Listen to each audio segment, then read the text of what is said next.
This video is brought to you by my generous backers over on Patreon.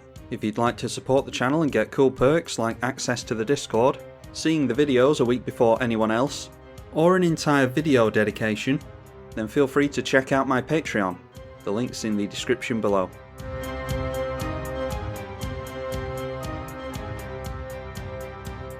This video is dedicated to Christian Roberts. Christian, thank you. Sai Master Thopterist versus Marchesa, the Black Rose, Yarok the Desecrated, and Multani, Yavimaya's Avatar. We can play Overflowing Chalice for 2, and then go in for our Commander or a Fabricate. Yeah, that's alright, we'll keep there. Alright, I was going to play the Castle Vantress first, but we've got an island now. Yeah, so it doesn't matter which one we go for first, does it? Let's just go for the island. And we'll wait to play the Soul Guide Lantern.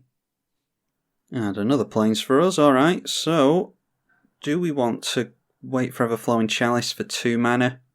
So we'd have to put 4 mana into it. I think I'm okay with just waiting on the Everflowing Chalice for now.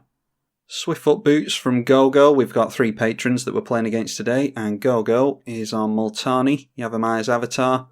Mooney has brought Yarok the Desecrated. And then Wood is playing Marchesa, the Black Rose. Tory Mauler, that's one that doesn't see much play. Although it probably should. A Mana Crypt for us means that our mana concerns are non-existent, really. We'll get down the Castle Vantress, and then we can go in for Sai, and that puts a plus counter on the Taurine Mauler.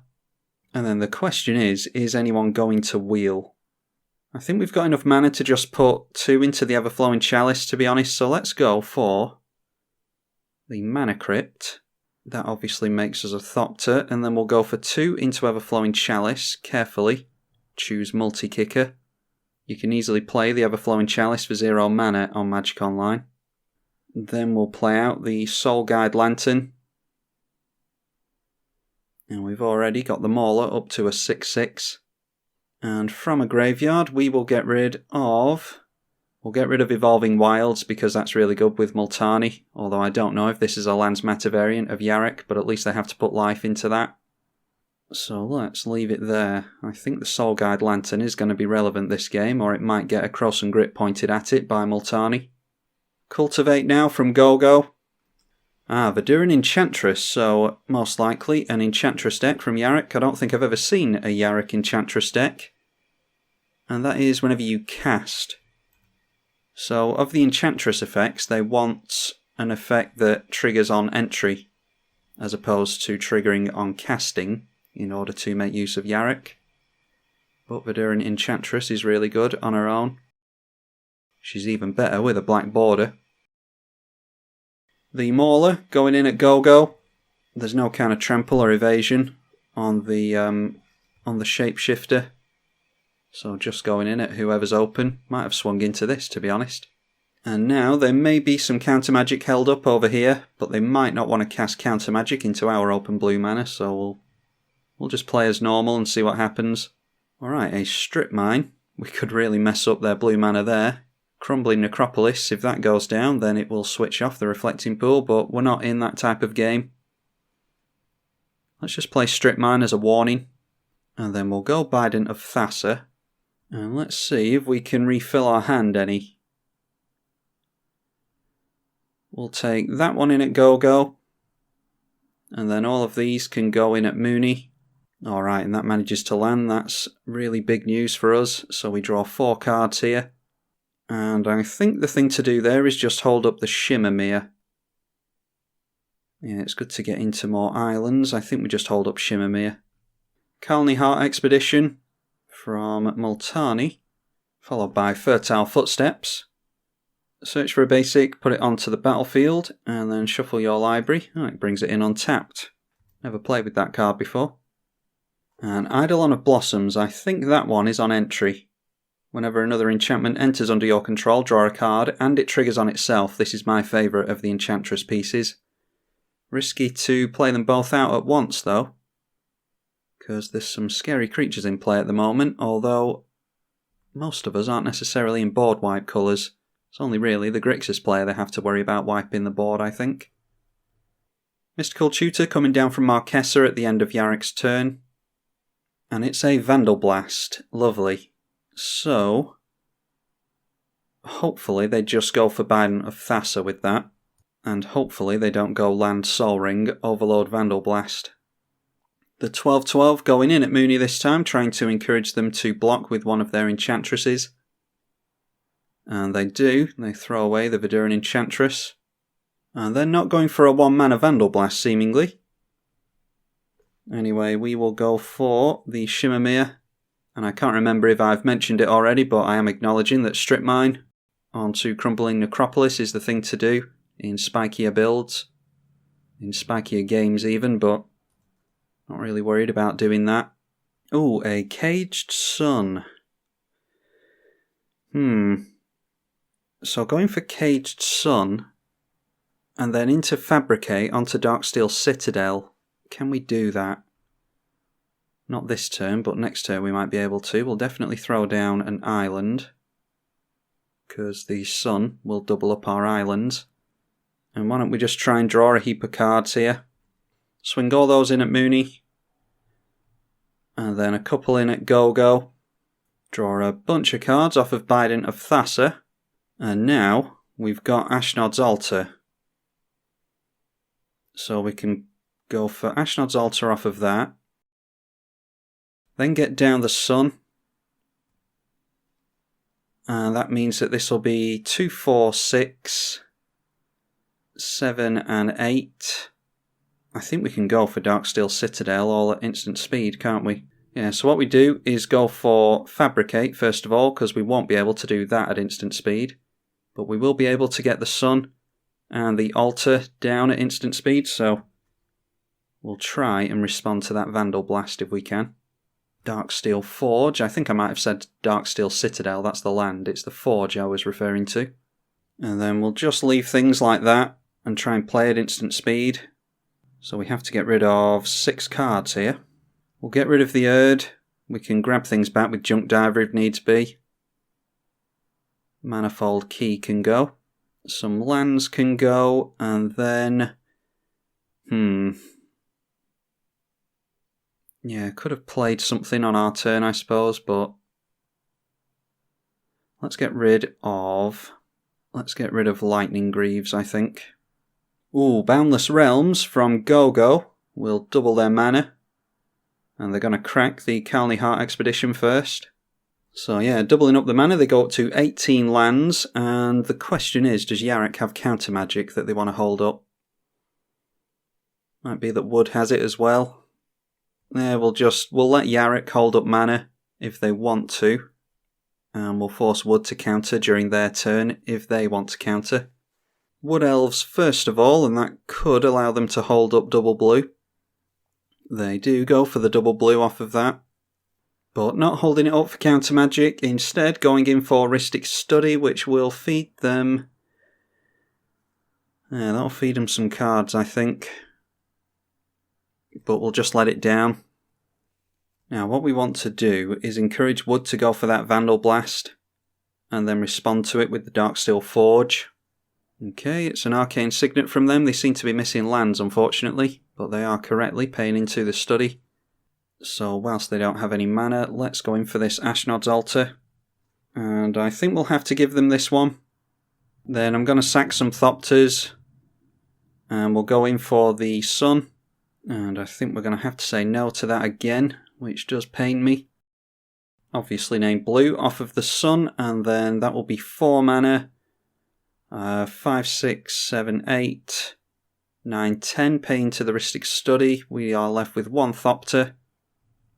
But it's good to do it all at the end of our opponent's turn. So now we've got indestructible artifacts, and they can't go for the Vandal Blast off of that. Or I suppose we could have.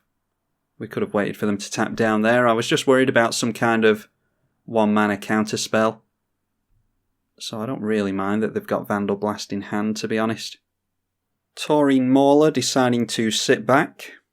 And then it's an Oblivion Stone for us. That will destroy everything except our artifacts, which we could use as some kind of stay away from us tactic. I think I definitely want to get down the Obelisk of Erd first. So we'll go Junk Diver. Then we will sacrifice the Junk Diver. Not only get some mana from that, but we will get our Obelisk back. Then for 4 mana, and tapping down Sai and a Summoning Sick Thopter, we will get a +2/+2 Anthem into play. And we're obviously going to name Thopter off of that. Then I think it's an island, and we'll hold up the Oblivion Stone at instant speed. Let's go for Ashnod's Altar, doing a hell of a lot of work this game. We'll go in for Tezzeret and draw a couple of cards, and pay into the study again, which I think we've paid into all the study taxes this turn. Tezzeret comes down, let's just draw a couple of cards. Artificer's Assistant is pretty good. We'll draw some more off of swinging in with the Thopters, and then, if this Multani comes trampling through to us, then we might just have to go for the Oblivion Stone. Spreading the damage around, it's going to send the 2 Thopters in at Mooney, and then the Shimmermere in at Go-Go. And we draw a few more cards. We've got an All Is Dust. I think I favour the Oblivion Stone over the All Is Dust, so let's just leave things there. And we've still got Trample to worry about from the Multani. Does this thing have Trample? No. So like I said, we just have to go for, we'll probably go Sol Ring off of the Strip Mine. And then we can get down the O Stone with 1 floating. And then we sack a bunch of our creatures off in order to activate the Oblivion Stone.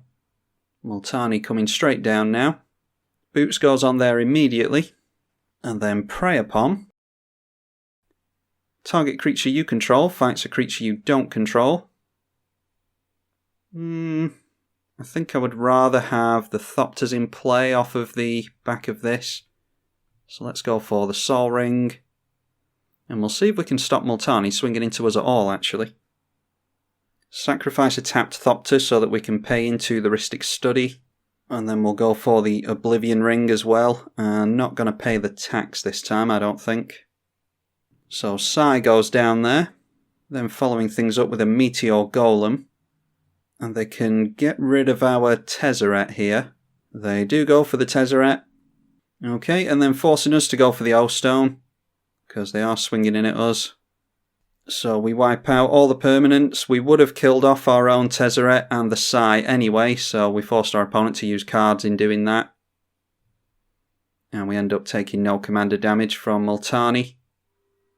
Wouldn't have gone for that if Multani had swung somewhere else or just stayed back. I wouldn't have gone for the Oblivion Stone. But taking a massive hit of commander damage kind of forces our hand. Okay, Mooney deciding to scoop it up.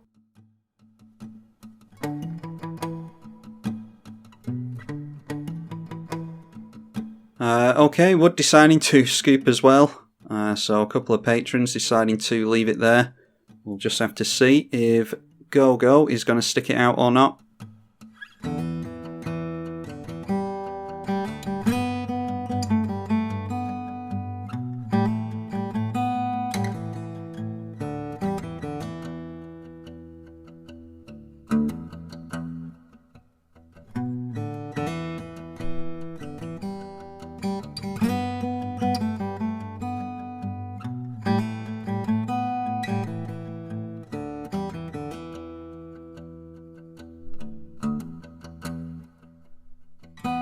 Alright, just another land for us unfortunately, so we definitely go in for our Sai.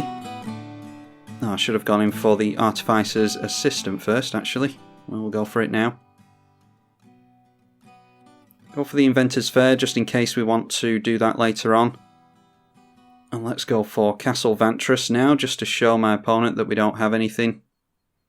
Oh, Vidalcan Archmage is really good. That can go on the bottom, that can go on top, although we don't have any artifacts to cast at the moment. But what we could do is go in for that. Yeah, we'll go in for that and draw a card, actually. Then we can go for the shuffle off of the Inventor's Fair. Oh, and also we can draw off the Bugden as well, can't we? Yeah, so apologies to my opponent. I said that this was power level 6, but technically it's power level 7 because we've got an infinite in the deck with Ashnod's Altar and Junk Diver, Mere Retriever and stuff like that, and you can cycle those over and over again and make infinite Thopters.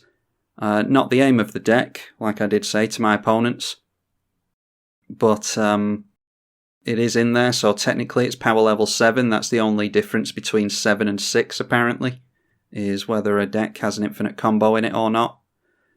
But I think the main thing that kept us in this game and really set us off to the races was 1, good draws, but 2, it was the Mana Crypt and the Bident of Thassa, which kept us in a lot of cards. I think that's what did it for us in this game. Bunch of tokens coming down from the Avenger of Zendikar now. Luckily we have that All Is Dust. But yeah, definitely was lucky with this one. I want to run it again and see if we can have a more fair matchup where no one gets into any fast mana or anything like that. But it's given me a good idea of what direction I want to go in with the deck. I originally had Darksteel Forge and Mycosynth Lattice and what is it called? Nevinrel's Disc, so that we could blow up our opponent's entire boards, including lands, but didn't really seem like much fun. And I did want to keep the deck at power level 6. So I might pull out the actual combo that we have in Junk Diver and Ashnod's Altar and the like. There's still a 19/19 Trampler for us to worry about though. So we might have to go for the All Is Dust, unfortunately. Inventor's Fair I think we have to go for. Oh, and we can go for this whenever, can't we? I always think you can only tutor during your upkeep, but it's the life gain during the upkeep. Alright, well, we'll see about that. Evacuation, well, that buys us some time. But I think it is Mycosynth Lattice, or Mycosynth Wellspring, sorry. That draws us a card, gets us a Thopter, and gets us a Scry. Unwinding Clock is really good, so we'll put that on top. We can actually go for the Unwinding Clock now, can't we? We've got Flash and Unwinding Clock, which is really good. So we'll do that now, seeing as how it won't be wrapped up in the All Is Dust. Phyrexian Metamorph is good. Can we copy a creature with that? Yeah, we can copy Vidalcan Archmage, but we're going to blow that up in a minute, aren't we? We're going to have to, because of the All Is Dust. Mycosynth Wellspring finally hits the field, and we can go for an island. So let's just swing in at our opponent with a bunch of flyers and see if we can draw into anything else interesting. I forgot that that has reach, so that will go down anyway. Not to worry, we've got the All Is Dust coming down anyway. Yeah, I forgot about Multani's reach. Mystic Forge allows us to do more stuff off the top. So let's go for Mystic Forge. And there's Tezzeret the Seeker as well. Don't have Vidalcan Shackles in this deck, and I think I should. Mere Retriever, so there's the combo. So we could go Mere Retriever and Junk Diver and keep sacking both of them and replaying each of them with Ashnod's Altar, and that gets us infinite Thopters, but we're not looking to do that. Let's go for the island. And then I think we just have to go for All Is Dust. Apologies to my opponent, but that's a really good Multani deck that they seem to have built. So we have to go for that. And then we'll just leave it there, I think, and try and swing in at our opponent for lethal next turn. Multani coming down again, hopefully without haste. They might be able to get us yet, although I think we'll be able to block enough thanks to all of our indestructibles. That is... yeah, that's indestructible, so don't really care about that. And then going in for the Beanstalk Giant as well. So I think we just turn everything sideways now. Let's get these on the stack. And that is 15 points of damage in the air.